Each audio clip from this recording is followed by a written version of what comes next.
Prep Test 66, game number 3, question 12. This is the first question in the game, and as expected, it's a possible scenario question. So we can go through the rules one at a time and eliminate answer choices.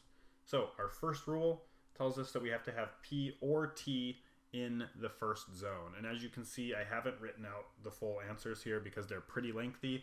So if you can just follow along in your book, that would be best.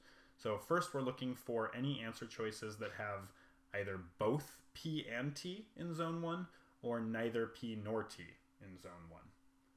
And as we go through those, A looks okay, B has T, so we're okay, C has para, D has neither one of them, so D is eliminated, and E is okay.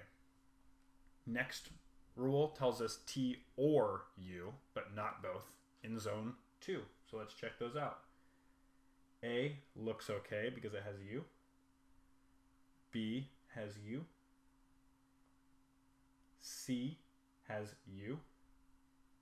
E has neither T nor U in zone 2, so it's eliminated.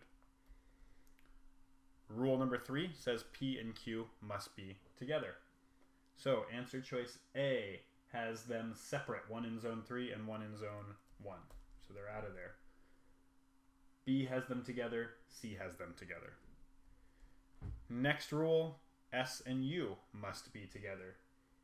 B works out, C does not work out. So C is eliminated and B is our only remaining answer choice. That is the correct one.